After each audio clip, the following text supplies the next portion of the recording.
Everybody.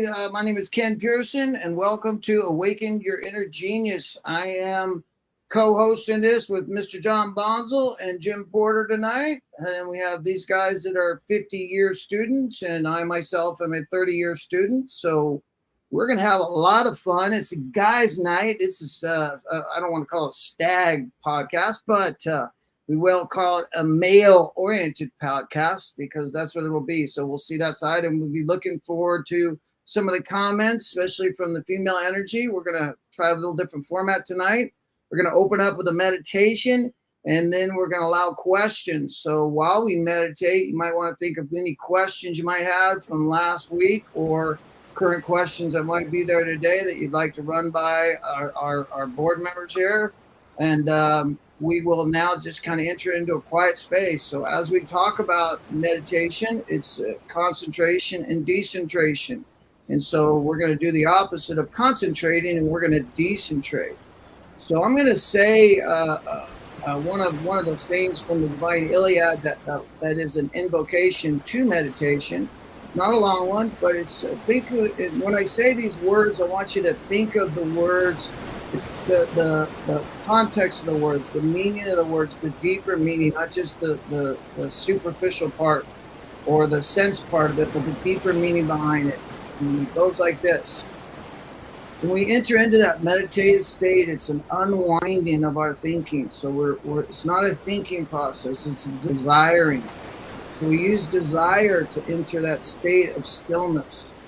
And the desire is to be one with God, knowing that the state of God's mind is a perpetual state of ecstasy. So to get there, we must connect to that ecstasy, that inner ecstasy within us all. There's an inner knowing and the inner ecstasy. You find it when you see a beautiful flower. You look at the beautiful ocean, and you look at the omnipresence of the ocean, and you see how ever present it is.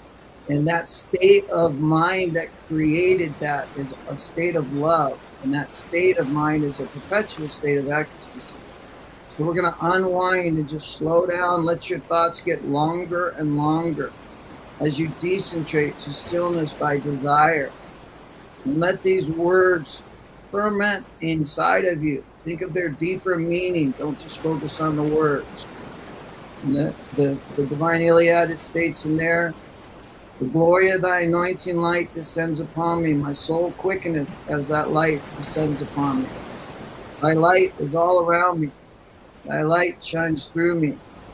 Thy light encompasses me. I am dissolved in thy light. My light and thy light have become one. I am in thy light, knowing thy light. And here I say, be thou with me, so that I would not be myself alone. So I'll say it one more time to just think of the inner meaning of those words. My soul quickeneth as the glory of thy anointing light descends upon me. Thy light is all around me. Thy light shines through me. I am encompassed by thy light. I am dissolved by thy light. I'm in thy light, my light have become one. I am immersed in thy light. I am in thy light, knowing thy light. And here I say, be with me, so that I will not be myself alone. Just let that set in for a minute. Not be myself alone, but I'm connected to that inner source within me right now by desire. And I connect to the ecstasy of that mind, that omniscient mind, that's ecstatic, but to know all things, to be all present, and to have all power. So we'll take one more minute to just be quiet and let those thoughts get longer and longer. Decentrate by desire. We don't think, we desire.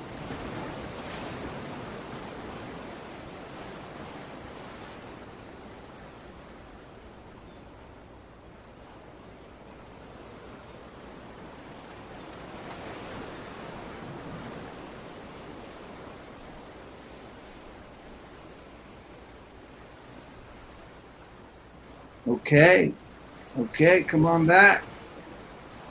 It's for that moment of just stillness where I can let all that thinking go and unwind and forget my body for a moment. That's what meditation is about. It's about no longer living in the body. The body is almost apart from us when we're not thinking of our body. So good stuff. And we are going to open it up now, as I said in the beginning, to any questions that people might have from last week or any current questions you have right now. Just in general, does anybody have any questions they want to ask about last week's lessons or anything else? We'll give you a minute to put that in the comments, and James will let us know what we have. If we have anything, all you questionnaires.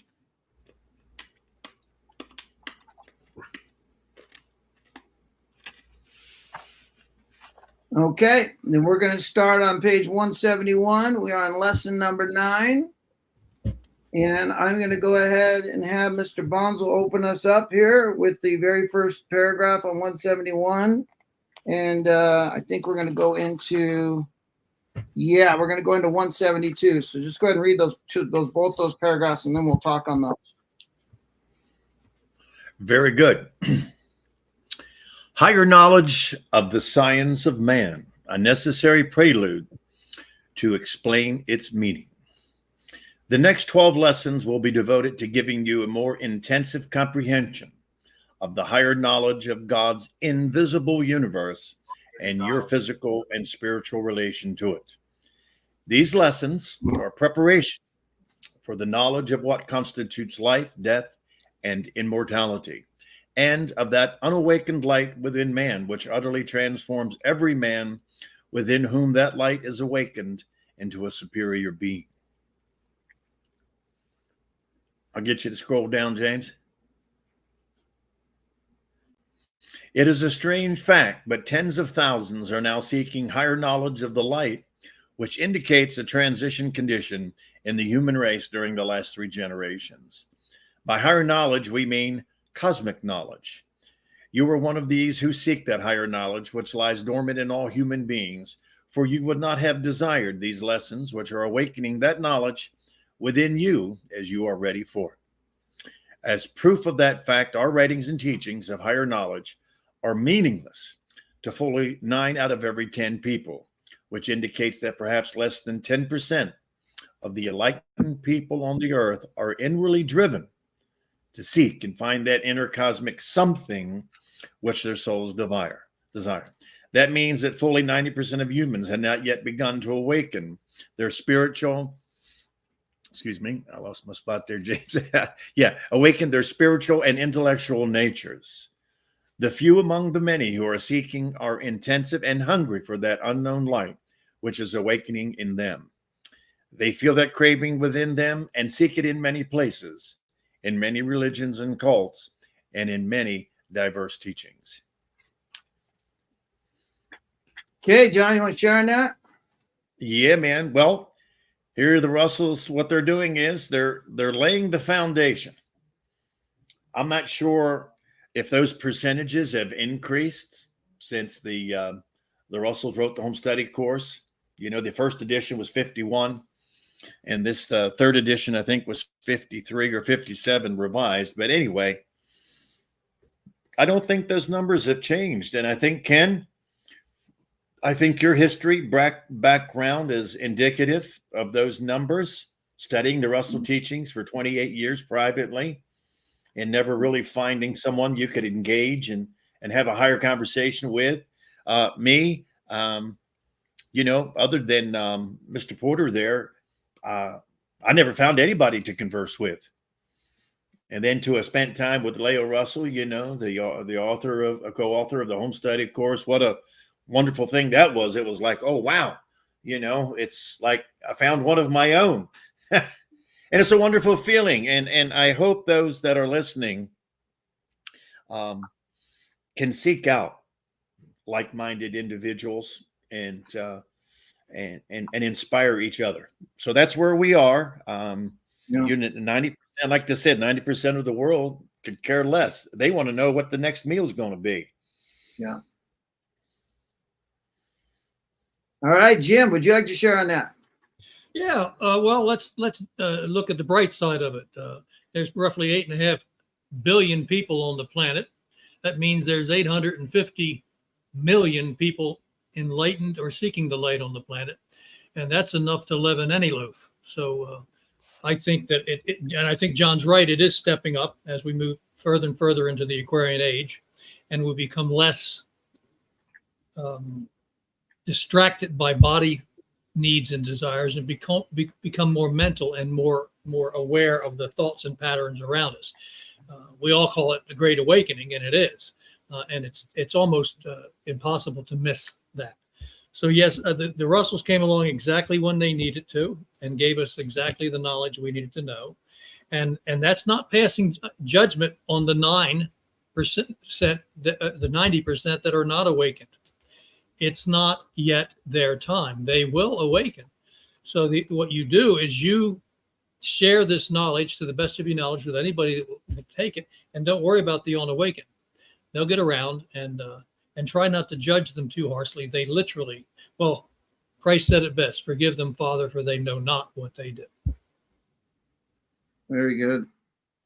All right, that's and that's what we're talking about is if you're here on this podcast, you're one out of 10, and I think those numbers probably have not changed, if anything, because of now that when this was written, they called it the radio age.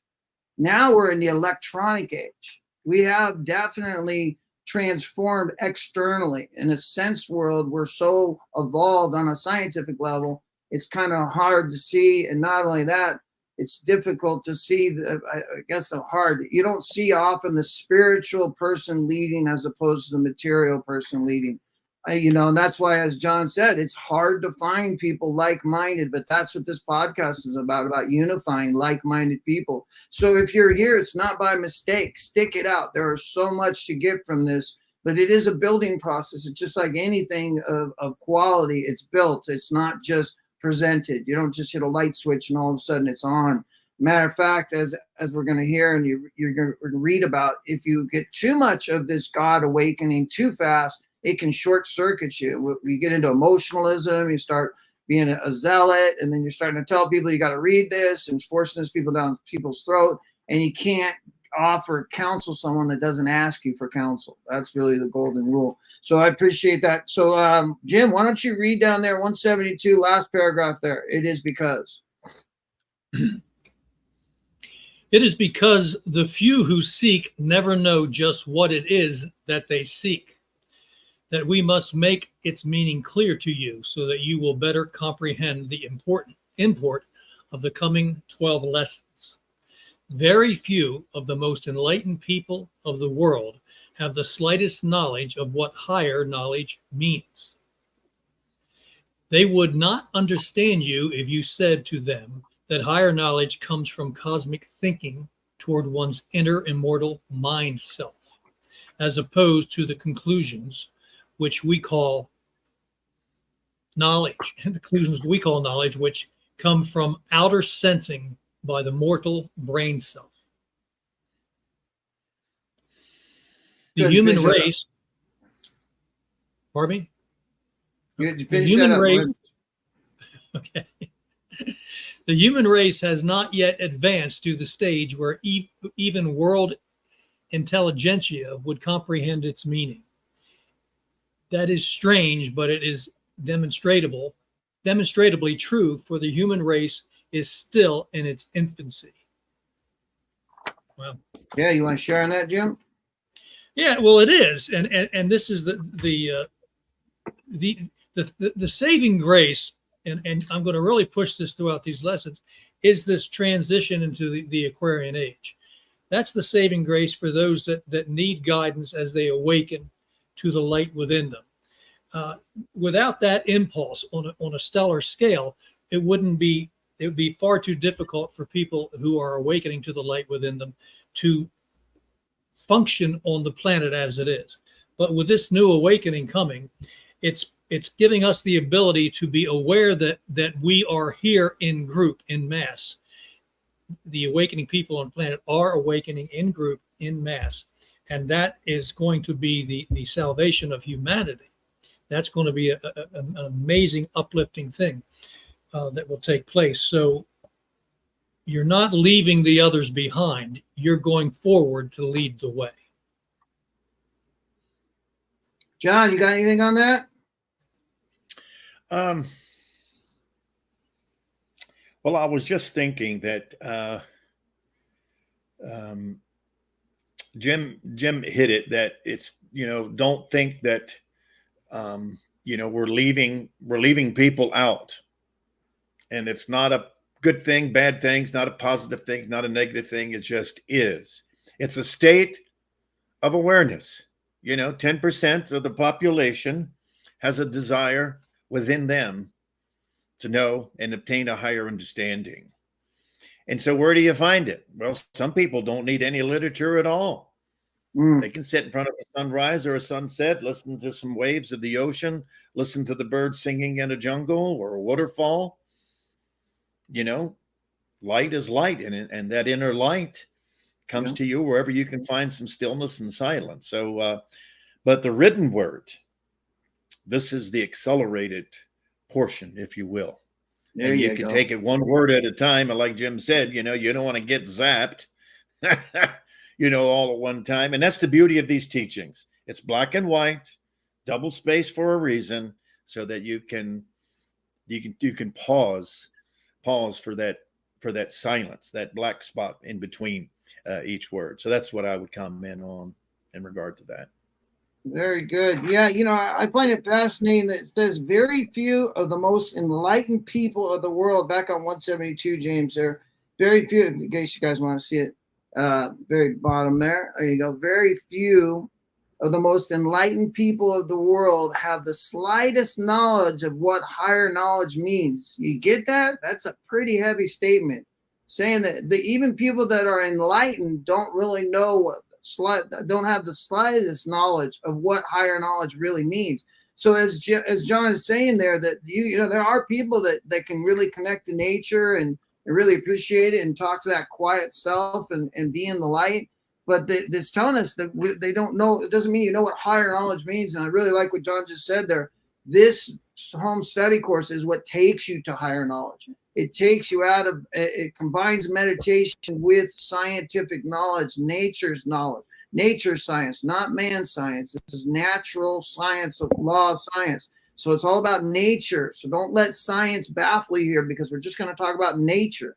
That's the science when we talk about here, which is so beautiful. Natural law of science is really beautiful thing in that, the laws are set. There's nothing, that you can violate. All men shall come to God. It's the agony of those who wait. That is the truth. We all and remember this, it's written throughout this home study course, is that we all find our creator, our light, in isolation, solitude. It's not necessarily a communion thing. You find it in solitude and in isolation. That's where every man and woman finds God, in isolation. If you're going to find it within yourself, think about it. You're going to need some solitude or isolation time where nothing else is distracting you, and you're doing things in that manner so you can commune with God actively as much as you commune with God in meditation.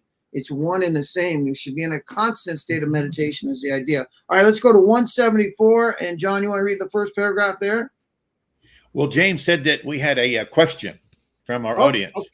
Okay, James, what's that question? Thank you very much. Oh, geez, I don't have the comments up. Sorry, James. Hold on. Let me get my comments. I told you this was not my forte. This is what we need Kimberly for. Okay. What's the question, James? Yes.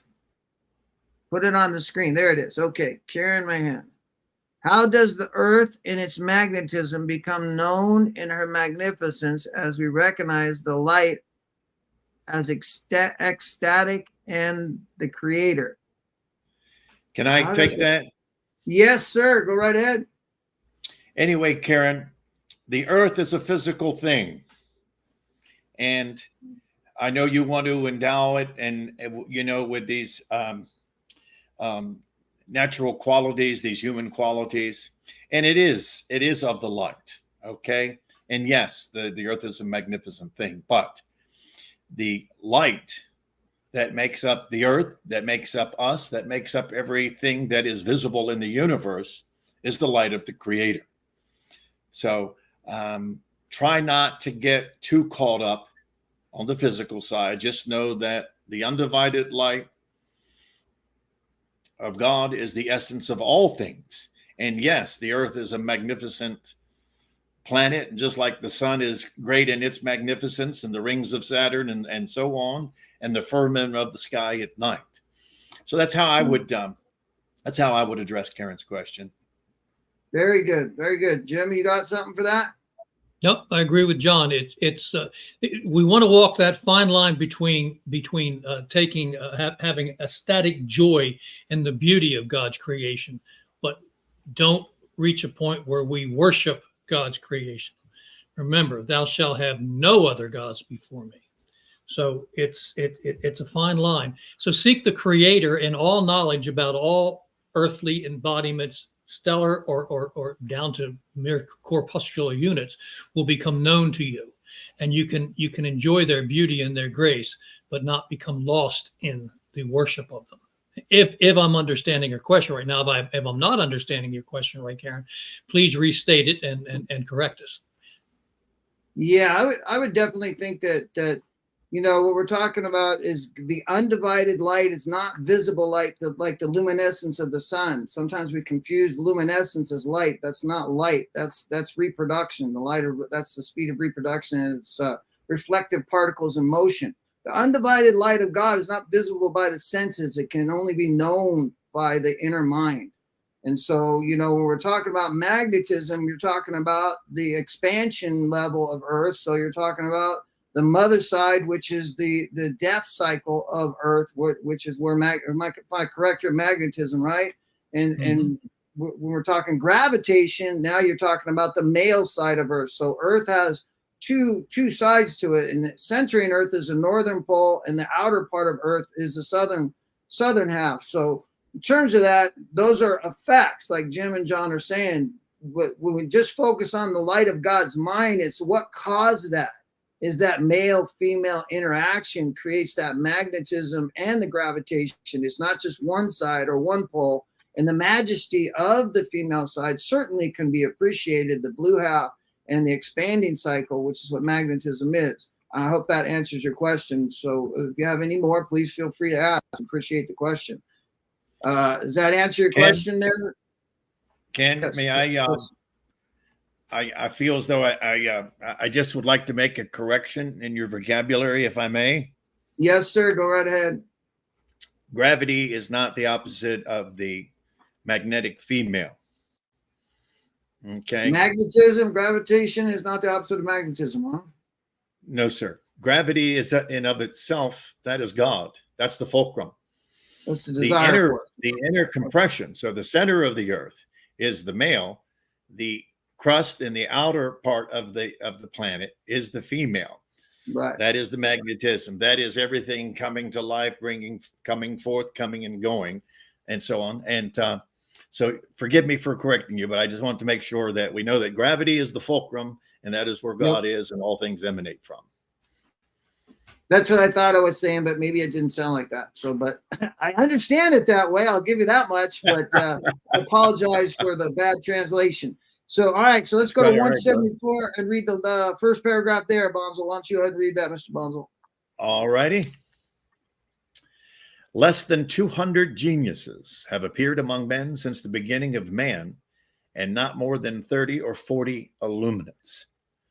To these we owe what culture the world possesses today, yet our whole educational system is opposing their development, and our society as a whole has leaned more to their crucifixion than to glorifying them. It is most unfortunate that humans do not realize this sorry fact. For as long as mankind neglects to honor his geniuses who are engaged in the arts of peace and glorifies its heroes who are most proficient in the arts of war, the human race will continue to suffer the agonies of its own making. Now, that to me, Ken, is a staggering statement. Yeah. That in the course of human history, 200 geniuses have made themselves known, and 30 or 40 illuminates. And I think that what we should do is to help people along, Jim and Ken, Maurice Buck in his book, Cosmic Consciousness. You know, he did great research into what he felt were those that had experienced illumination. So that will help you identify a few of them. I've been fortunate in my lifetime to know 2 illuminates. So it's a rare thing. But the sad part is that our educational system today, you know, for the kid staring out the window and the kid that, you know, maybe is quiet, must be something wrong with him. Yeah, there's something wrong with him. All right. He's talking to God in the silence. And he's learning more in that gaze out the window than he ever will in the books that he's reading. But that's where we are. And we will transform. We will get there. And like they said, we're in our infancy. Be patient.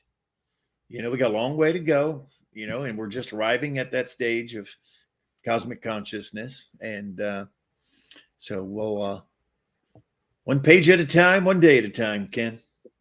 One paragraph at a time, even one sentence at a time. The spaces in between. Isn't that beautiful? Yes, Jim, sir. you got something on that? On what? On what was just read, brother? Well, yeah, it's John's putting it right when he talks about it. What we need to do is wake up the people that are on the planet that are here to do the waking up. In the process of waking up in mass themselves, lift the whole. That will start to put the question in the minds of those that are not fully awake: is this the right thing to do? And it also make us aware of the fact that when we allow people to rise to positions of authority and power in all levels of our government, we have to hold them to a high standard, and we have to be willing to divorce ourselves from all parties and affiliates, and hold them to doing the right thing. Look at what they vote on, see if they're supporting the people, and these are the ways we'll change the people, get the people out of office that want to go to war at the drop of a hat, and put people in office that want to seek peace. And it's a transition, and it's happening. Our whole nation is part of that transition in the last 200 years.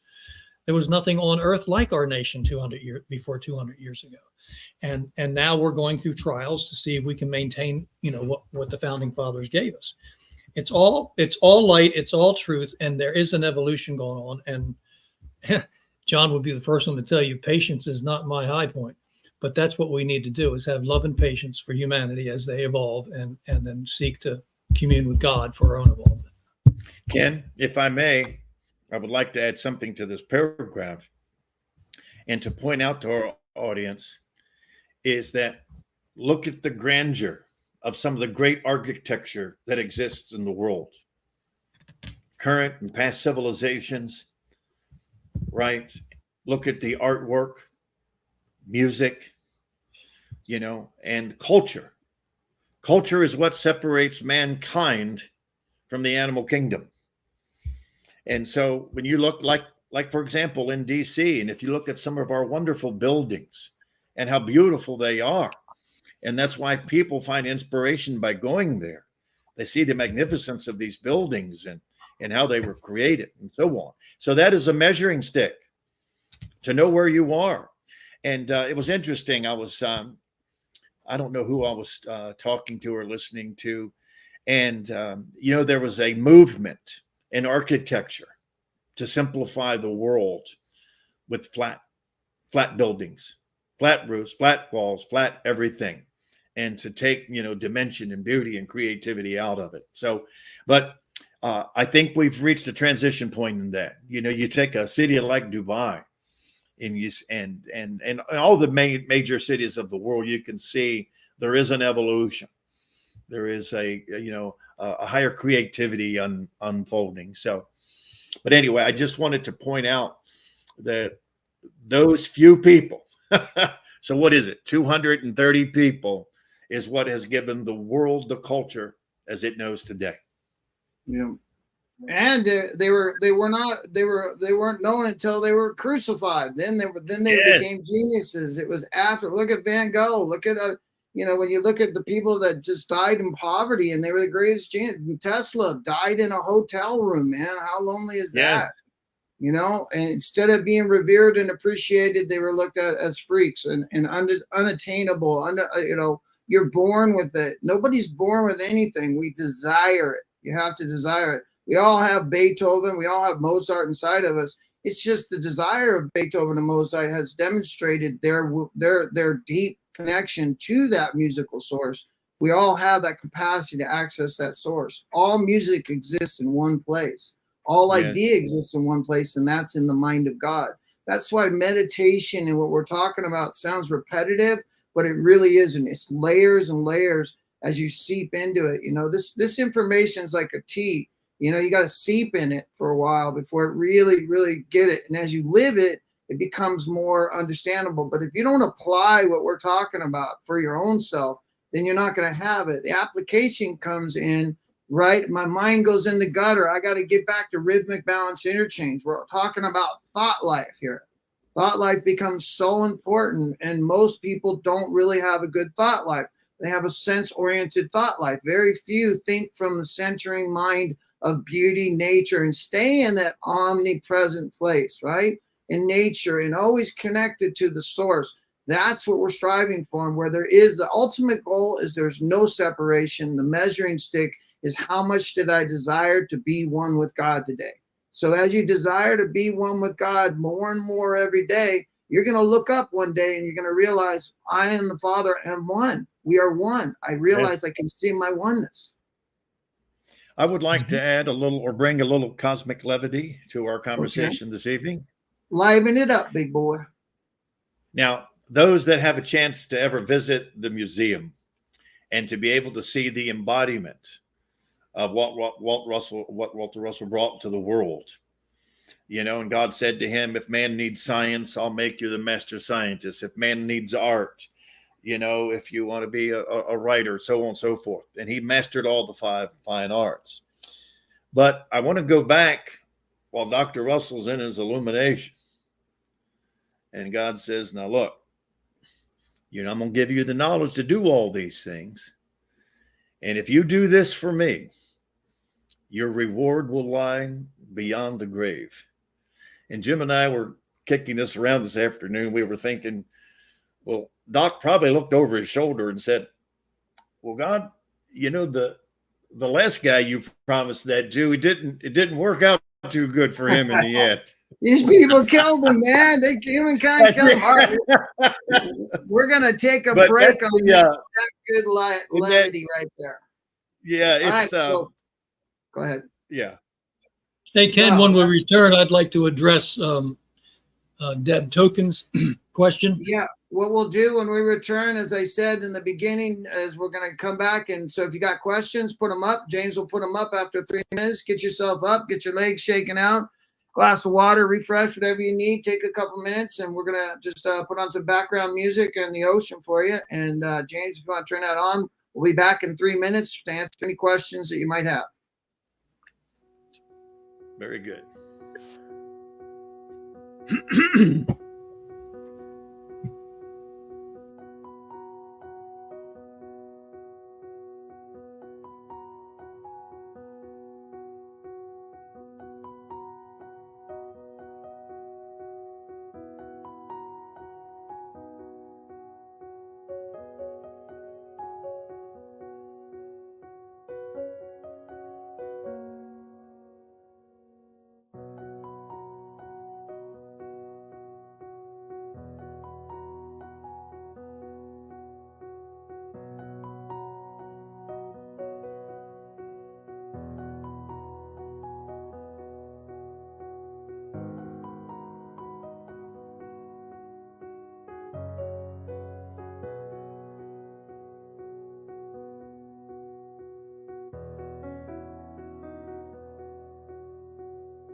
All right, welcome back, everyone. We got a little bit of contemplative time, and I know we had a question before that. James, can you put that up? I didn't quite see that last question.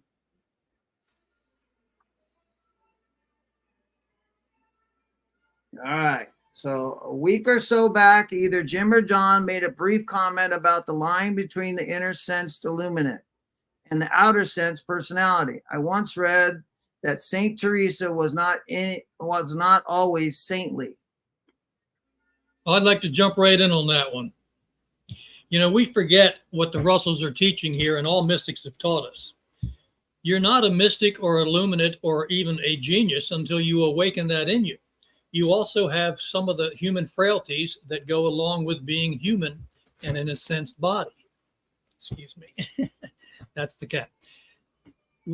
Here's some examples. Moses, a mystic illuminate, murdered a man because he mistreated a slave, pulled out his sword and killed him. This is the man that wrote, "Thou shalt not murder." Paul or Saul on the way to Manassas, or wherever he was traveling on the road to Manassas. Pardon me? Damascus. Yeah. I thought it was Damascus, wasn't it? He was on the road to Manassas because he was arresting and handing Christians over to the Romans to be imprisoned, tortured, or murdered. And he had an illumination. Now, the beauty of that statement is you don't have to be a perfect person in order to awaken the God light within you. You awaken the God light within you by being in a state of mind that the majority of the time you're thinking on that God light. You're desiring to know more about who you are. It doesn't matter who you were. It's who you become in that transition. They are, as it says biblically, literally, when you have the illumination, you are literally born again, a new person. So it's not a matter of was she worthy, because prior to becoming a saint, she did some questionable things. Yes, every living being on the planet is worthy of enlightenment, even me. Right. Wow, Jim. So yeah, in terms of that, I know that Mother Teresa also had doubts at the end of her life about, you got to remember she witnessed so much pain and suffering. You almost wonder if it was an imbalance, because you have to balance your life with beauty and love, and grieving and suffering are an important part. Your capacity for love and joy is equal to your capacity to grieve and suffer, and that's that balanced interchange. So Mother Teresa also subjected herself at the end, wrote the Pope questioning, was there a God? Why is there all this pain and suffering?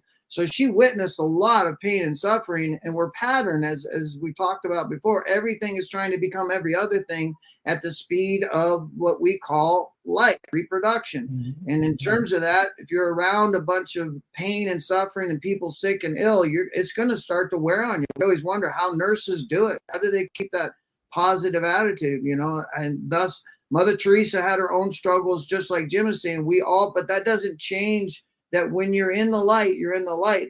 It's a timeless light. It's not about time. It's not about how long you're there. It's about learning to desire to be there. And then you realize it becomes a part of your countenance as you build this in. So thank you for that question on that statement on Mother Teresa. She certainly was an amazing woman. Do we have any other questions, James? Okay, let's go to 174 and read that third paragraph there. Jim, you want to read that? Page 174? Yeah, third paragraph. Sure. Yep. Higher knowledge means trying to discover what the greatest mind that ever lived meant by saying the kingdom of heaven is within, or I and my Father are one, or the Father dwelleth within me, or God is light, and God is love, and all such other teachings of that great mind. The fact that such teachings are not at first import in every cultural institution in the world is proof of the fact that our civilization is still too young to be ready for them. The great mass of human race still is in such a low intellectual level that it even resents the idea of the divinity of man, even though Jesus taught us very plainly when he said, I and my Father are one. What I am, you are, and what I do, you can also do. Jesus, Buddha, Krishna, Muhammad very plainly told mankind in their separate ages exactly where to find God in his heaven. But countless millions of men still retain the pagan concept of heaven as being up there above the earth instead of being within man. Many men still think of God as an objective being up there somewhere who sits in judgment over his countless billions of people who come and go upon billions and trillions of earths like ours. 9/10 of the people today in today's world retain this inherited pagan concept of long past ages for man's primacy. Yeah, this is the transition, and it is. I don't feel, because of things that happened to me in my youth, I've always felt connected with a source. Now, I wouldn't have called it as a very young child God, it just presence. I know there are people that don't have that, but they can get it by simply living with that thought in your mind. I and my Father are one, and all that God is within me. And that we say it so lightly. Absolute divinity exists within you because in your core being, at cause, you are absolute divinity, and you are here to manifest absolute divinity. And that's a big jump when you've been told all your life and through lifetimes that you're unworthy, that you're sinful, that you're God is angry with you, and all the other stories that go with those circumstances. It's hard to make the transition to think that not only is God not angry with me, God centers and loves me for the being that I am, even in my current imperfections. God loves me, and that's the beauty of finding Creator within. And to close it up, I agree with Russell's 100%. You will never find it outside of yourself. John, you want to share on that? Yeah, think about it. If God can love Jim, yeah, that tells me God can love anybody. I was thinking the same thing. Like, man, if Jim can. I was going to say, yeah, he can, man. That's good. I did want to point out something in that paragraph that perhaps our audience could reflect on when they get some quiet time. When the Russell said that there are trillions, not trillion, a trillion, trillions of Earths out in the universe. And, we have our little planet, we have our civilization, we have the world as we know it. And if you could ever allow your mind to expand a little bit and say to yourself, okay, and like Leo told Jim and I, she said, boys, there's planets out there inhabited with nothing but Christ-like beings. And I'm like, man, that's got to be pretty awesome. And so anyway, it just helps us put into perspective where we are as a civilization. But remember this, and I want to give this a little segment of wisdom to our audience, that you are the most important thing in the universe. Your own development, your own understanding, your own awakening. And when that knowing comes of you experiencing your own divinity, your life will change, and it will change forever. And then you'll be able to look back and see things as they were, and then just look to the future with a totally different attitude and perspective in life. Yeah, and you'll also be able to look out at all the rest of humanity and realize that potential is within them too. It really makes it much more comfortable and easy for me in my life to forgive people for things that I believe that are trespasses against themselves and against humanity. By understanding that I need to see the divine within them, especially when they don't. Mhm. All right. Yeah, I find it fascinating also that they talk about countless billions of people and billions of and trillions of Earths like ours, which is again, is there life out there? Well, these illuminates saying yes, there is. Absolutely. Not only is there life out there, but as John said, there's Christ-like planets where people live in the state of love. So we can get there, guys. We can get there. It is something. And each and every one of you is the most important person on this podcast. And because without you, none of this would exist. And remember something, if God's omnipresent, and this is to me the order form in which I got to know God, or if I get in a hole, I go through that process. I first look to connect to omnipresence. That's nature, but it also represents every cell of your body. In order for God to be omnipresent, as Jim has said many times, behold thou the unity and light of me and the seeming separateness of the two lights of my divided thinking. See that I'm within all divided things, centering them, outside all changing things, controlling them. That means that if God's within all divided things, centering them, you're made up of trillions of photons make up a cell, billions of cells make up your body, and every one of those photons and cells is centered by all knowledge, all power, and all presence. You are God. You are made up God. We are all extensions of the one. So we all truly are one. We hurt one man. We hurt every man. We help ourselves and we help every man and woman out there. So that's why this is so important. And when you start to realize there's so much more than just us, so many people that have achieved more, yet I'm sure there are people that have achieved less. So it's not about a measuring stick. I think it's just about where do you want to be?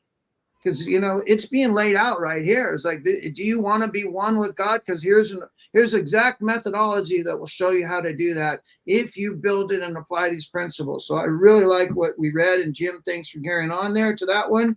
Now let's go to 175, the last paragraph there. John, you want to read it? Oh, I do, man. I was hoping you were going to ask me to read that one, Ken.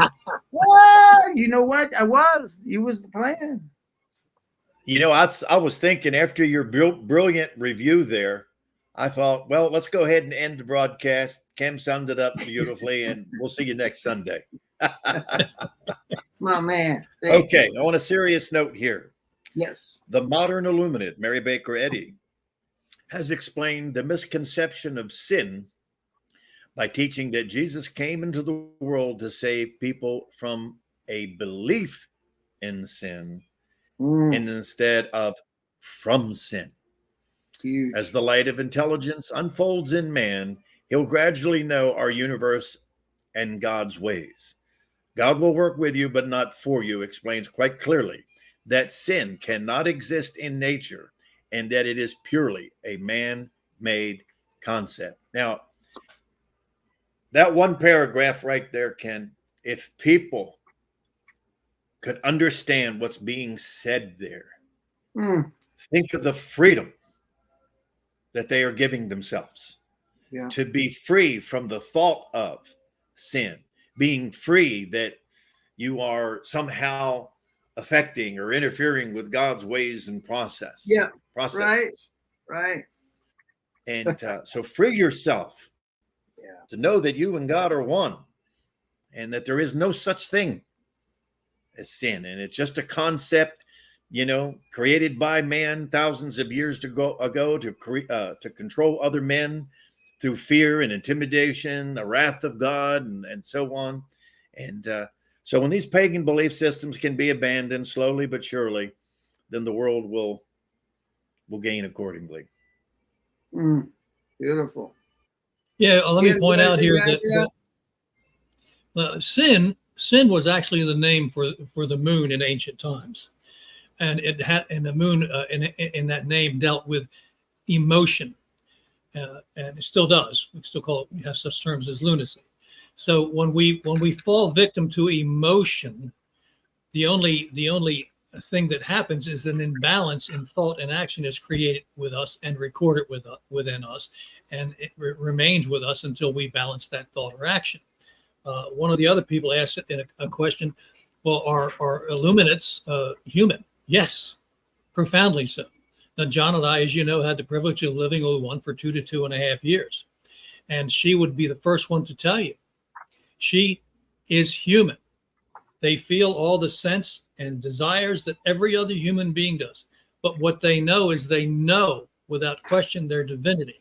And knowing their divinity, they are able to put the body desires in their proper place and not fall victim to them. But that doesn't mean that they don't have body desires. They marry, they have intercourse, they have children, they get angry, and they balance their anger. And this is one of the most difficult. When I walked into the palace for the first time, John got there a couple of weeks before me, and I walked in. I was in this. Well, this illumined person here must be, holy, holy, holy. I need to walk softly and understand the majesty of this person. And Leah was the first one to put me correctly, because they know what you're thinking. She said, I'm a human being in the process evolving to my divinity. I have human frailties and faults.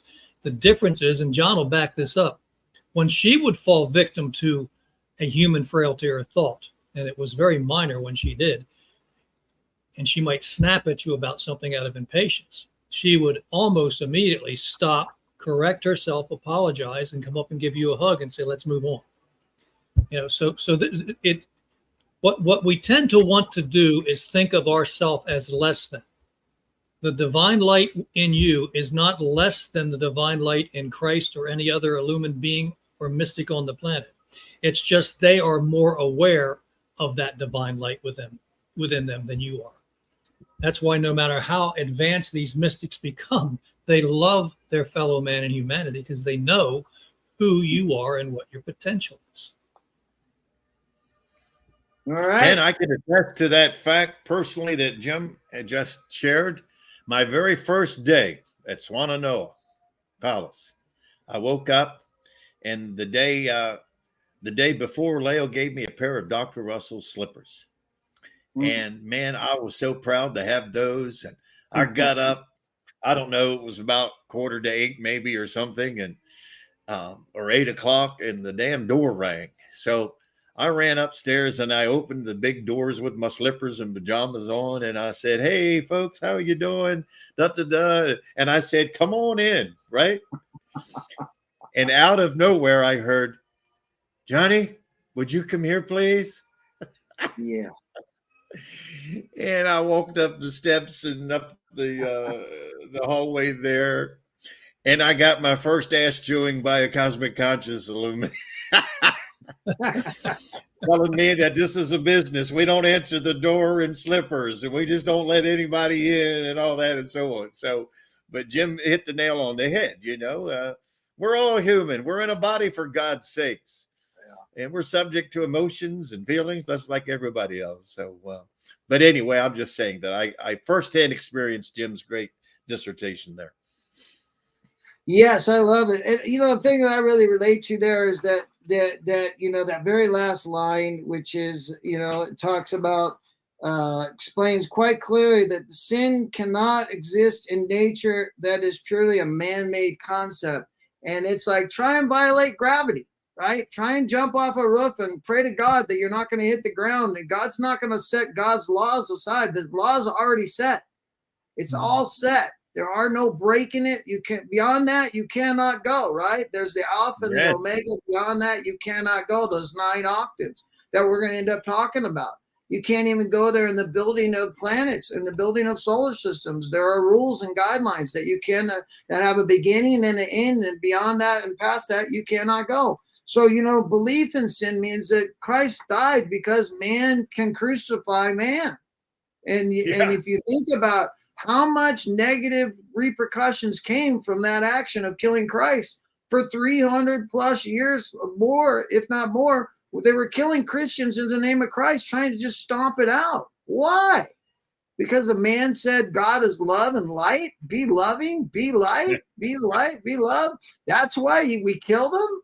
So what primal state was mankind in to be so threatened by a man that was just talking about be kind, be loving, come from your genius. You're all sons and daughters of the Most High. Be one. How do you be one? Go to nature. That's what it says. There's nothing evil in nature, so how can there be anything evil in God? It's evil is a man concept, right? That's the hardest part. But Jesus died, proved that there is no sin. You can't sin against God, no matter what you do or how catastrophic. And think about the greatest Illuminati to ever live. We crucified him. Man, if we were, and we've paid the price for that, as we were going to write. You're seeing the writings here. For 1900 years, the cost of that cost mankind. We're still in a barbaric state trying to come out, but we're also ready in a way we've never been because of this electronic age. This message can get out there. It's not just limited to going up to the Blue Ridge Mountains and finding the palace. Now we have a podcast and we're sharing it. And everybody here is the future of this message. Stay with this, and you're going to see your life change dramatically in such a positive way. Yes, John. I just had a wonderful thought. I was thinking, yes, sir. Now there's Jesus delivering the Sermon on the Mount, right? Yep. Now, can you imagine if he had an 8-foot by 10-foot poster of the Grand Symphony of Creation over your shoulder, and he has a little pointer, and he's trying to explain to the people at the time, say, now listen, here are the many mansions I was telling you about that are in my Father's. Well, I do believe at the time he said there are many things I'd like to tell you, but you're not ready yet ready there to you bear. go. Yeah. I'll just show you instead. The Russells are teaching us that now great multitudes of humanity are ready to bear and understand this. We are never going to get to this lesson, guys. No, right. Sorry. So we have to keep moving. We got about another minute or so to before we take another break. But let's go ahead and go to 176. Didn't James say we had some more questions? Yeah. Is there any more questions, James? I would just like to say in one sentence, Margaret, I agree with both of your statements.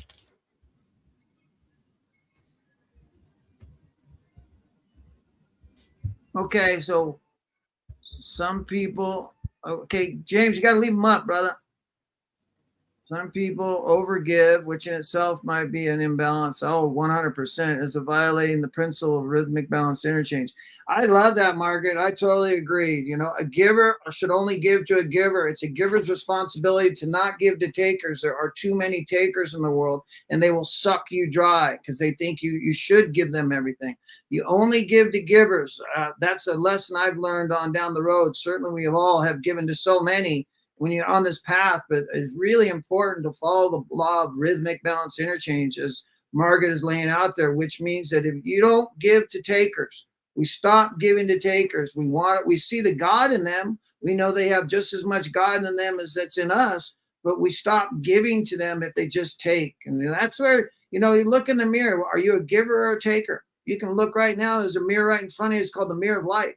Are you a giver or a taker? I know that I'm a giver, and I've learned to be a giver because of this message, and I've learned to live in love and understand that love is the guiding principle for everything that happens. And therefore, if I come from that loving place, everything will be as it's supposed to be. If I trust in the balance of love, the rhythmic balance interchange, everything will be as it's supposed to be. That's a great comment. And you guys want to comment on that? Well, there was another question that I agree. There was. Okay. Any other questions there, James? How do we keep our fulcrum balance during all this political fighting? Go ahead, John. Did you say you can answer that? Yes. What I would say to Susan is this. I think it was John Lennon that wrote "Let It Be." Was it him, Ken? Yes, sir. Yeah. So all things like politics, okay? And that's where the rule of thumb comes in. You don't talk about religion and politics in a social environment. So, but this political fighting, yes, it's uncomfortable. All right. And you're like, well, why do we have this, so much difference? How can we be so polarized in opposite directions? But to give Susan peace of mind, what I would say is that all things will take care of themselves. Yep. And just let it be. Try to keep your emotions in balance. Hold on to what you know as your truth, your understanding, your interpretation, and just be true to yourself, and try not to attach any emotional thing in either direction. Just try to stay as close to that fulcrum as you possibly can. Just love the people for who they are, whether you agree or disagree. But, at some point in time, we'll all get together. It'll all work itself out. Yep. The planet didn't get here by mistake, right? It's a creating universe, not a created. Nothing's done. Another thing I would say on that note too is, how do you feed the starving children in Africa? How do I help the starving children in Africa while I'm living in California, LA, or Virginia, wherever I might be, right? How do I help those children? By being a good man or woman where you're at. That's how you maintain the fulcrum, is carrying that light where you're at, knowing that if I help one person, I help all people. That's how we create that, stay in that fulcrum. And therefore, it's just like John's saying, if I can't do anything about feeding those starving children, I certainly can live a good life here right now and be a representation of God and the love of God. And that will help those starving children, because we're all one, right? If we're all one, that means if I do good, they're going to get good. That's how we change the world, is by maintaining our God light. That is exactly a great answer. All right, let's go to 176 and read that. One more question here. What is the Russell's view of the holographic universe? Do these universes exist in the holosphere, or is the simulacrum not part of this? Simulacrum? Okay. That's a new word for me. It's seeming universe. Let me hold this up to the camera and see if you can pick it up. This is the mirrored cube. See if I can get it out there in there. Now, when you look at this mirrored cube, you see infinite reflections into infinity that do not exist. We all know that if this was unfolded, it's a simple flat mirror. But when you reflect those mirrors upon each other, they create the illusion of infinite multiplicity. That's what this holistic universe theory is about. Don't get lost in the illusion. You can imagine anything into existence within this illusionary sphere. Now, see that we live in this. This is not just a toy. It reminds us who we are. We live in a holographic, mirror reflective universe that reflects God's desire through nature and our desire within nature, and gives us that which we create. If you want to change it, change your thinking, and know that you will not be drawn into situations that will cause you difficulty and trouble. Just know it. The answer to all these things is that wouldn't happen to me. If you want to live in an infinite holographic with infinite possibilities of good and bad universe, go for it. That's not the one I live in. I live in the simple. We gotta take a break. Yeah, go ahead, John. I just wanted to say to Sharon that be patient, because in the later units, when we get into the science, the Russells will scientifically explain the holographic universe that she's speaking of. Yep. In quite detail. Yeah, one more thing too, Sharon, that I would say is, and I've said it before, is if you look in the room that you're sitting in, and you're sitting by a desk or your bed or a couch, or you got furniture in your house, you ever wonder how that fits in your eyeball? Because it's light. It's just light waves. That's all it is. As science tells you, it's in constant motion. There's just moving so fast. We think it's dense, but if it was dense, it would never fit in our eyes. It could not transmit from what it is into our eyeball to create an image in our brain. That's, to me, how I know it's holographic. It's a light wave universe, which is what we talk about. Okay, we're going to be back in 3 minutes. We'll take a 3-minute break, and then we'll be right back. Thank you, guys. So if you have any more questions, feel free to ask them.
Hey, Jim.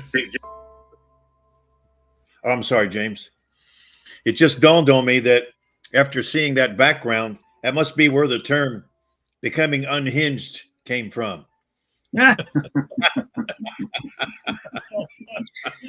about that placement on the Kimberly taking a picture of that book at Stonehenge? Isn't that cool? I know. There's our fearless leader demonstrating it, man. Beautiful. Yeah, man. She was so lit up. There's so many great pictures of her out there. It's really wonderful. All right, guys, we got to get rolling here because we are definitely falling behind. Is there any more questions that really that need answering?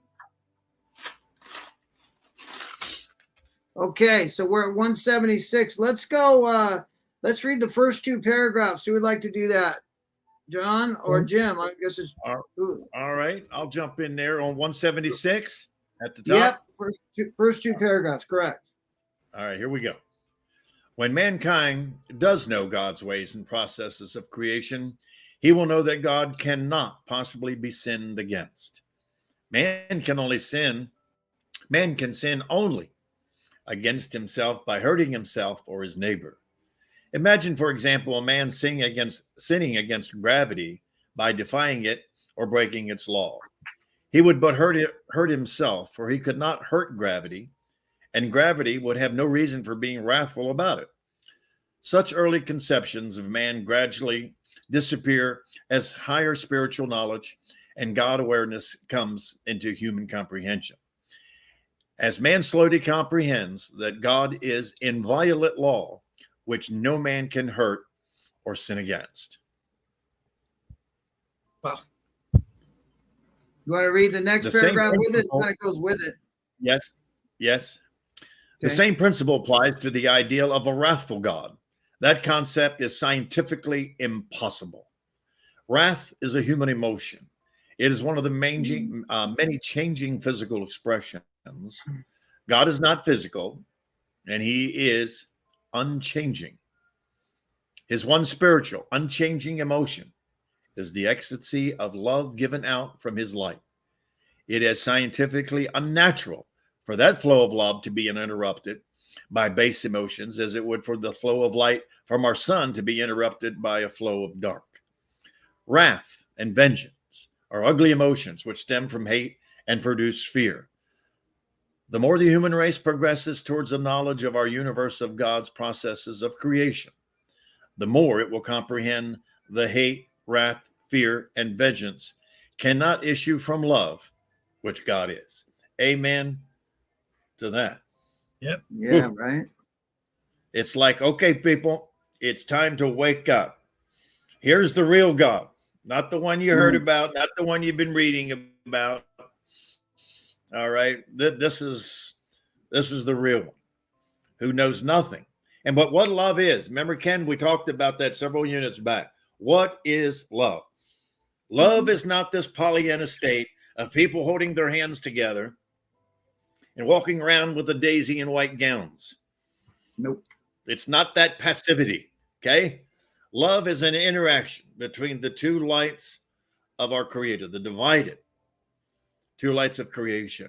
And it's the rhythmic balanced interchange of those two lights, which gives creation its essence. And just like we just read, there is nothing that you can do as a human to ever interrupt God's balanced universe. You couldn't affect gravity if you tried to. You know, even an atomic weapon can't affect gravity. Gravity controls that as it happens. So, again, people will find freedom. We'll find freedom in that. To be free of fear, to be free of hate and vengeance and all the ugly emotions that go with that.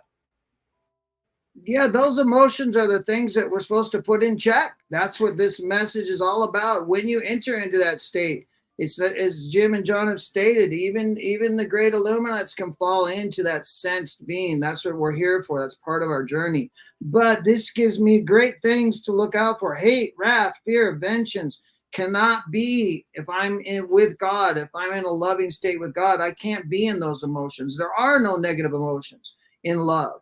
In love, it's telling you right here, which I think is so important, is one spiritual, unchanging, second paragraph, James. Is one unchanged? It's about 3 lines down. Second paragraph, go one up. One more up, the same principle. Okay, yeah, right there. One a little bit up, one more sentence. There you go.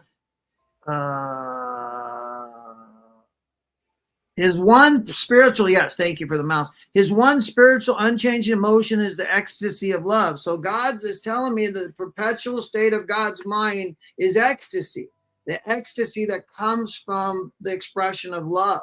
Love is the desire force to manifest, and God uses light that John just described, the duality of light, to manifest the expression of that love. But it's just the expression, and the expression is not love. It's an extension of love.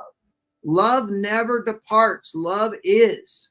It isn't in parts. It is a constant energy. It's the undivided light, not the luminosity. The undivided light is love. So to me, it was really important, especially when I go into meditation, to remember that God's state of mind and how I can go there just by desire to feel exceedingly content and fulfilled. That's why we walk in nature and talk to God. That's a desire that there I can be exceedingly content and fulfilled in a beautiful waterfall or a forest or a canopy of trees or a mountaintop or an ocean or a lake. That stillness in nature, right? That is the love light of God. That's all throughout nature. You cannot disrupt nature. I really love that. But I also like that I can relate to the state of God's mind, because I do know what it's like to be exceedingly content and fulfilled in meditation or listening to a piece of Beethoven or Mozart or looking at some beautiful art. I can feel exceedingly content and fulfilled. You know, I've never looked at some of the work of Walter and Lael Russell, and let alone the artwork that's in the museum, and thought, oh man, I need new tires. Oh my God, my car needs a car wash. When you look at that artwork, you're entrapped. You're just encaptured by it. It's a rapture. You start to dance. You feel the ecstasy of beauty of creating an art. And every one of us has that art within us. Nobody's created anything that we can't create. We can all do and are supposed to do the works that Walter and Russell did, and even more. That's what these lessons are about, to help the world go further. That's what we're doing right now, guys. So this is an important process. Jim, you got anything on that? Ken? Yes. Jim, if I may, I'd like to just make a quick comment. I don't mean to cut you off there, but Ken, along the lines of what the Russells are saying here, I want to think about, God doesn't play favorites. Yep. And to just think of the implication, in Christianity that, God sacrificed his only begotten son. Well, what's that say about the rest of the heathens of us out here? Is there no hope? What is our purpose? Why are we here, right? Yep. And so these are the kind of things that these teachings will free people from. These belief systems of this God that's out there somewhere that plays favorites and so on and so forth. And we are all one. There is no two separate things in the universe. So anyway, I wanted to just point that out. Jim. Well, they had mentioned in earlier lessons that the inwinding and the outwinding of all wave bodies, or give and re-give, is the balanced statement of love. That's what love is. Give for equal re-giving. And so that's what's going on. And I love the fact that you guys have brought up gravity and such natural, eternal things within nature, because it's important to remind ourselves of those things that are permanent and unchangeable, and that you can't stop gravity. You can't turn it off or on. You can't deny it. You can't, nor can you upset it in any way, because it is the representative with the stillness within all things that is the divine universal one and the divine in you. So when you begin to understand that, the first thing you learn how to do is forgive on a much higher scale than you ever did before, because you can't be what you're trying to be in discovering your inner divinity if you hold on to resentments and judgments. This has been a revelation for me in the last 10 years of my life. So much of my early life, I had resentments and judgments. And I realized they were limiting me in discovering my divine within.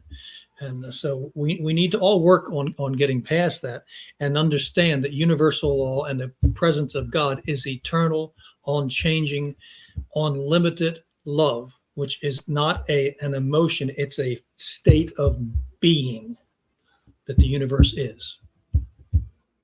Ken, I wanted to, and Jim was touching on it there.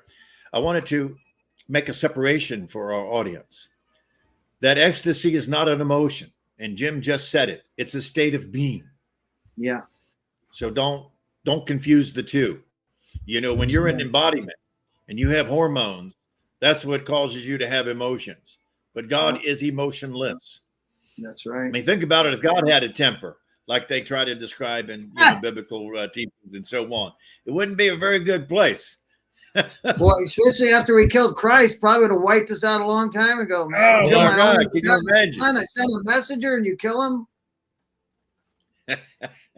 That inner voice. All right, guys, let's keep moving on because we got lots to do. All right, so let's go. Let's go over to 177 and read that second paragraph there. We began. Who would like to read that? I can get it.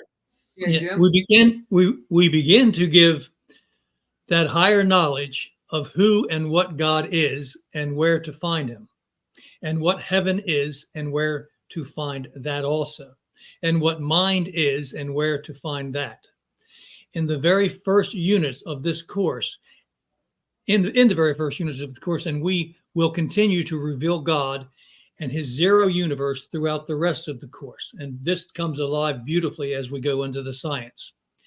As a basic of the higher knowledge you are thus receiving, we have given you the Message of the Divine Elliot by Walter Russell, which is the science of the universe. And God will work with you, but not for you, by Leo Russell, which is the science of the divinity of man. These books and this course of study are given you for the sole purpose of helping you unfold your own spiritual nature, too. That's all I can say. To that point of illumination, when you will either gradually or suddenly become aware of God's presence within you. This is the highest goal any man can attain, and all men can attain it in the measure of their depth of desire for its attainment. Wow. So there we go. And you can't say it any plainer than that. It's freedom. They're delivering you from judgment and guilt and fear to freedom and empowerment and love. And I can't think of a greater gift to give to your fellow man than that. Yeah, and I really like that desire force is the key, right? It's telling me that it's based on the depth of my desire, not just depth, but desire. So desire force is desire controls gravity. If you think about it, if you desire something in a proper manner, an idea, a concept, a concerto, music, an art piece of artwork, it comes to you in a timeless flash through desire. But if you try and think of, oh, I'm going to paint this or paint that or paint this way or paint that way, you're going to be sitting there forever because it's an infinite elements of colors. But if you get a flash of concept by a desire force of going to that art, going to that music, going to that architect, that place that you might desire to create from, that's when you go into meditation. And desire to me is the key. Desire force in life brings everything in. So even when something negative happens in my life, I realize that I am the force that attracted that. So when someone bad comes in or somebody that really does some muck in my life, I don't wonder why they did what they did. I wonder what is it about me that attracted them in my life? Mm-hmm. How did I allow that energy into my life when I try and live in a rhythmic balance exchange? And desire is desire to be like-minded, like Jim and John. This is my family right here. And I desired to find them. It took me 28 years. But when I found them, I found my family. I found men and women very, that are my kind. You guys, this is my family right here. I'll tell you that right now. And we've worked hard, right? Desire force is there because you can hear the reliance of this message. It comes from a desire to know this message and live this message. That's why we can sit here for hours explaining paragraphs. Okay, anything else on that? I'm good. Okay, Jim, you want to go to 170? Let's see, wait a minute. 178, second paragraph. Did we read that? No. No. Sorry. Yeah, go there. Pardon me. Clear my throat here. Knowledge cannot be obtained through sensed observations. One can merely be informed of effects of motion that way. Information is not knowledge.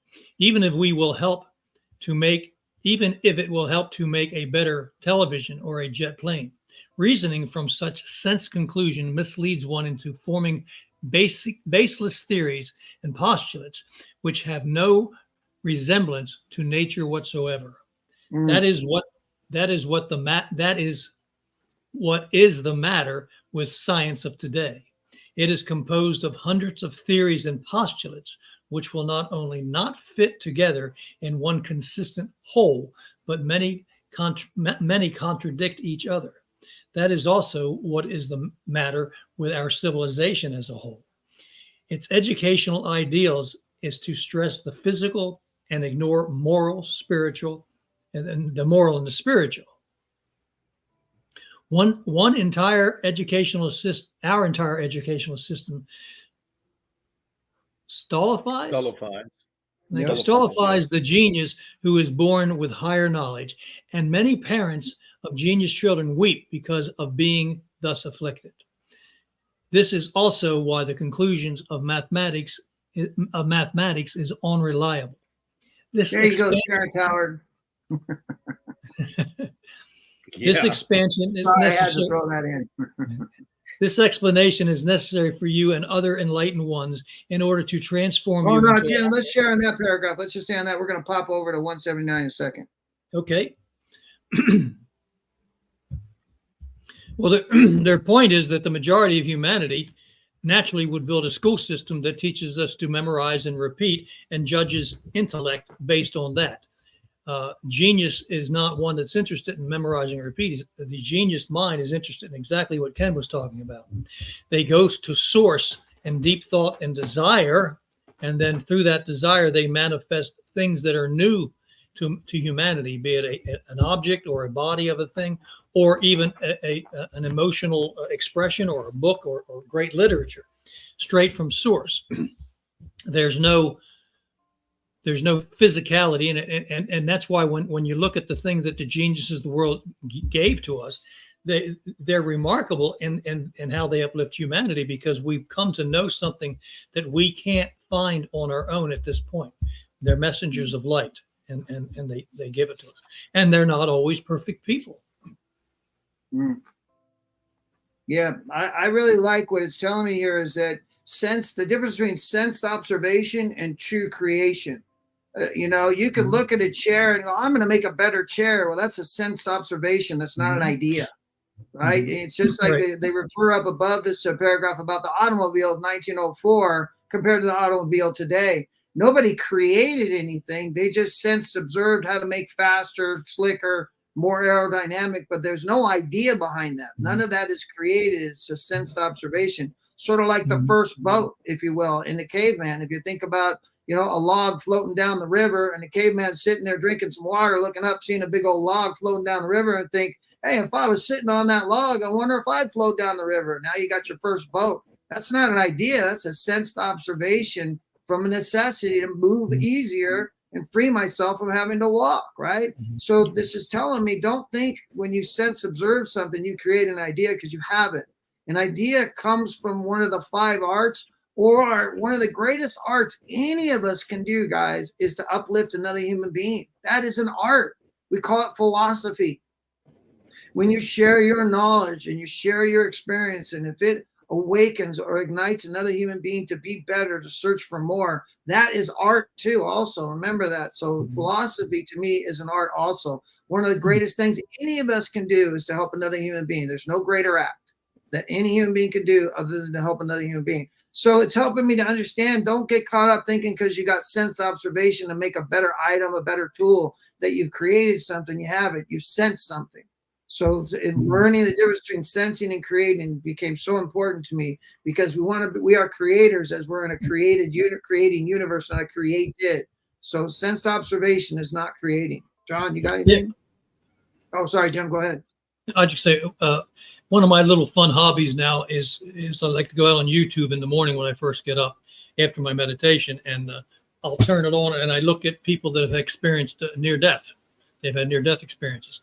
And one of the most fascinating thing about across the board, with few exceptions, is how these people that cross over and find themselves at one with Creator and experience that universality of the presence of Creator and themselves within Creator, they are marveled as they get their life review and they find out that some of the simplest acts that they performed in life were seen as the greatest and most loving and beautiful things, far beyond the great things that they thought they should receive praise for. And so think about that.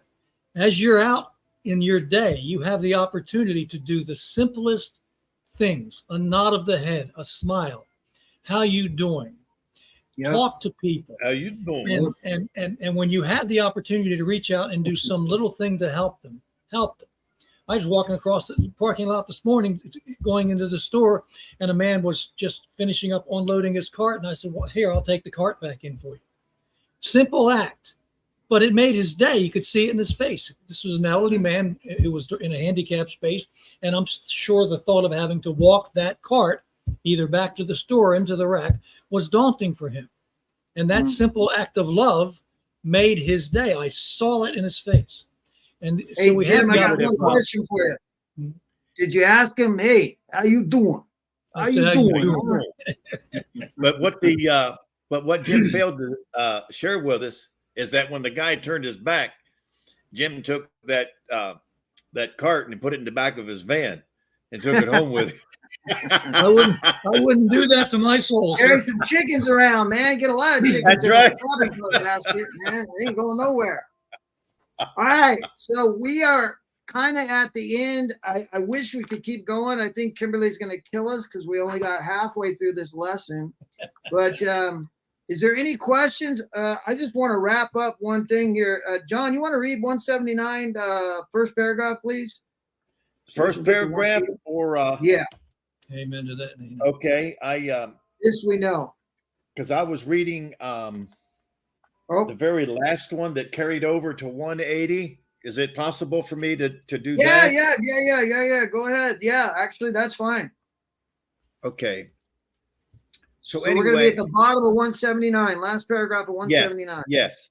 And it carries over to 180. So here we go. Perfect. It is even more strange that we're able to tell it to you, for all down the ages, the illumined mystics have been unable to tell to others in comprehensible words that which was so clear to them.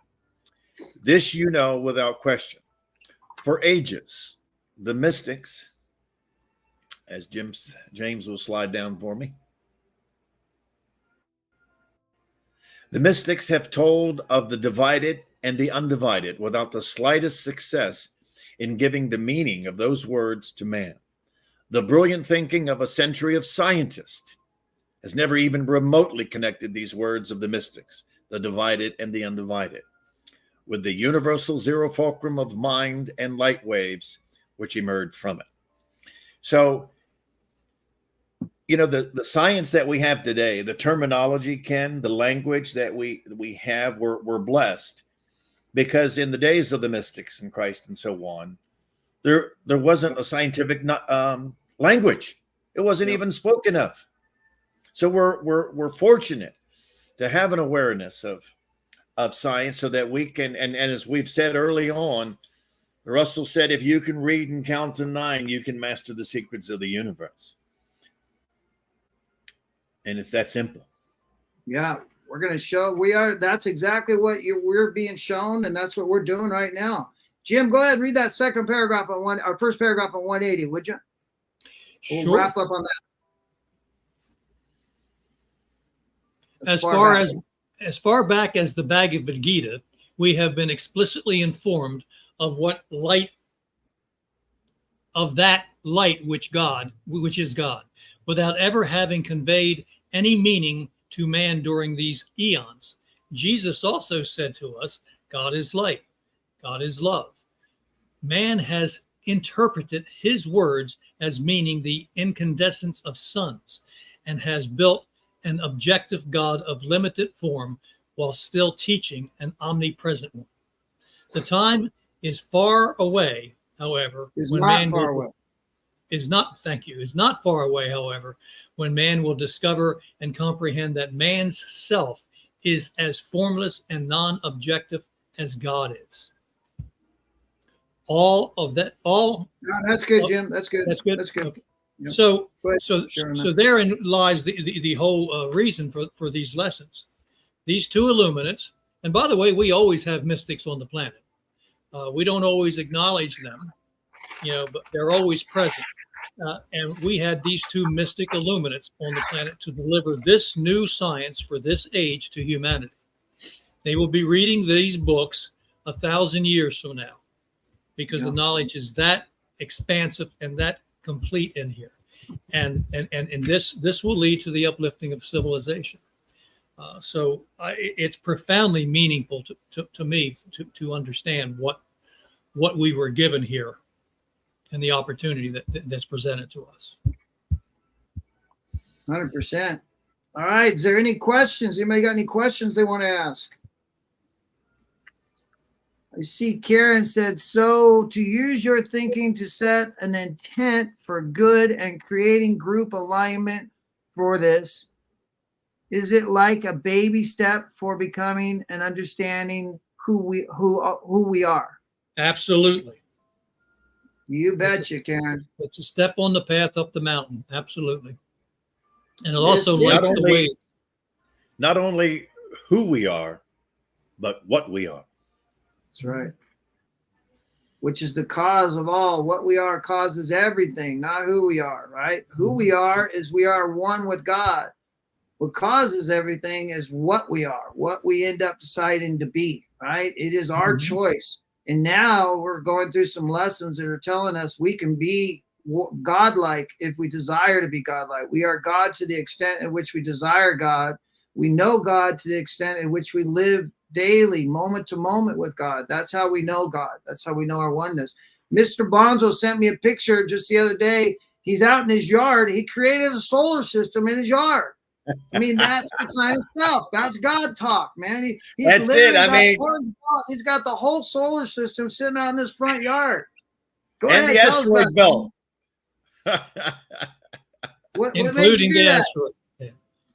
I was listening to an inspiring piece of music from Constance Demby called Eternal Night. And it so inspired me that morning that I just began, and I got all these beautiful colored glass things and stainless bulbs and marbles and different things. Next week, you have to send that picture. Send that picture to James, so next week we can see it. But yes, to get on. All right. So it was amazing. It was beautiful. Jim came over to see me this morning, but I figured, well, if I created the solar system, I can take it apart, and I did. And unfortunately, Jim couldn't see it firsthand, but it was really cool. There you go. There's God right there. Yeah. You created a solar system and you took it apart. That's exactly what God does. That's God's light right there working. So we have to see a picture of that, guys, because if you see John's driveway, you have to imagine like a gray DG dirt that compresses down. So it's really beautiful, and the way it looks, it offsets. I was so impressed. The only thing I could say is that's awesome, man. That is just awesome. Well, Ken, when I showed my Karen that, I asked her to come out of the house, and I said, honey, now this is going to surprise you. So before I let her see it, I said, look, I'll go ahead and sign the papers before you look. To get me committed. I said, I'll sign the papers in advance. Yeah, man. Well, if you start talking about living on other planets, you might. If one of those planets is your home planet, start talking about Uranus being your home planet. I don't know. Yes. That would be your planet, would be Uranus. That would be Yeah. your plan, Mazel. All right. So James is asking, do we want to share upcoming events? Yes, James. Let's go ahead and talk about the next lesson. We didn't quite get through all of 9 today, so we will be wrapping up on 9, the 11th, and try and dip into 10. As you guys know, we're trying to do a course every month. There's 12 units. So we're trying to do a unit every single month. So we will catch up a little bit. I'm sure Kimberly will be back, so she'll help us kick in gear a little bit stronger. But I really enjoyed this session. So I knew it was a long one. It's 21 pages. That's why I didn't know if we were going to get through it. And this, as it says here, the quote from what we read was the next 12 lessons. That was what John opened up with. Will be devoted to giving you more intensive comprehension of the higher knowledge of God's invisible universe. And what that means is that every page we read is taking each and every one of us into that knowledge of how God's universe works and how we can become co-creators in the moment we're in with God to uplift this world and make it a better place. That's what we're here to do. And we're sharing the light of love that we've learned. And therefore, anybody can have it. And when you have it, you can have little stories like solar systems in your driveway. To me, that's pretty significant. If somebody does that once in their lifetime, you'd go, oh, wow, that's crazy. But we're talking about, as it's a creating universe, we are all creating every single day. And quite frankly, I always say every thought is like a brushstroke of a painting of the image of your life. So if your thoughts are negative, your brushstrokes, you know what I mean? Your painting is going to look ugly and dark. But if your thoughts are of the light and desiring to be of that love, then the painting, the image of your life will become a happy, joyful life full of light and love and color. So, and that's really the truth. That's why, we call it a thought life. And the term thought life is something that I relate to all the time. How's my thought life right now, God? I've been thinking a little bit of scary thoughts or materialistic thoughts. And so I'm getting caught up. God, can you be with me and help me stay aligned with your omnipresence? Can you help me feel the beauty of your nature that's all around me? These are the petitions that I make consistently. And I always want to have those triggers that keep me connecting to that source. So I do feel that oneness. And Kimberly Faith is going to be speaking coming up August 24th. My love and my girl is going to be talking, and it's going to be great, man. It's about the cosmic romance. So I'm very excited.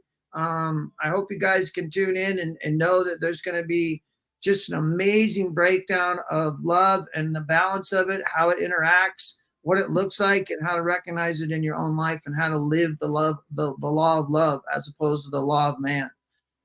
We got a Tesla conference coming up here next week, the 7th, 7/11/24, going through to the 11th. Yes, I'm sorry, 7th to 11th.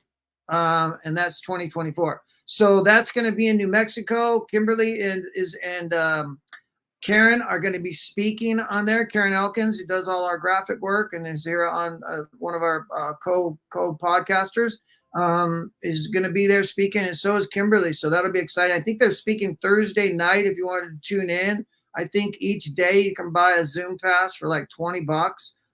So if you want to tune into Kimberly and Karen, that might synergize more of what we're talking about. They're going to be talking about the Russells and their work. And I have a retreat coming up. Is that what that is? Are you? Yeah. I've got a retreat coming up in September from the 22nd to the 27th. I'll be dealing with people in a very intimate, private kind of atmosphere. It's a 4-bedroom house off of a creek in the forest. It's absolutely beautiful. We're going to be doing workshop on how to deal with addictionism, how it affects our lives on all levels, covers the spectrum of all addictions rather than just limiting it to alcoholism. I refer to it as addictionism, which I believe is rampant in this world between social media and pornography, all those electronic devices and stuff that we do, combined with a world that's telling us, who you are is what car you drive or what home you own. And learning to not have to live or be in the mercy of that world completely unsatisfied. Finding true satisfaction comes from close personal relationships and expressing love as much as you can in those relationships. That's all we're going to take with us is love. That's all we get here is love, an opportunity to love. That's what we're here for, is to love. So I hope you guys can join us next week. Anybody else got any comments they want to make? John, Jim, you got anything you want to say? Okay, we're wrapping I'm up. good. Okay, you guys, thanks so much for attending. Unless there's some questions, we'll wrap out of here. James, we got any questions? Oh, there's one more comment. Let's see what it is. I'm actually almost keeping up with the comments all of a sudden. How do you like them bananas? Wow. I'll read. He Wow. creates worlds. Ha ha. Oh, that's Rita. She's a doll. Okay. Margaret, thank you. Dana, thank you guys. Rita, thank you. You guys have been great. Sharon, Susie, thanks so much for showing up. Deb and Sharon. Oh, we got Sharon. Margaret, of course, already did. Susan did that. Deb. All right. Thank you guys for being here. We'll look forward to more of the same. We had a pretty good audience tonight. I think we're up in the 60 realm, so that's good. That's really good for what we're doing. Appreciate everybody's time. We hope you feel the growth. Come back to us next week. We'll open up with questions after meditation again. I think that question thing worked pretty good, don't you guys? That we peppered the questions in there. Okay. So we're going to do the same thing, and appreciate everybody being here. And thank you guys again. Have a great night, and we'll look forward to next week.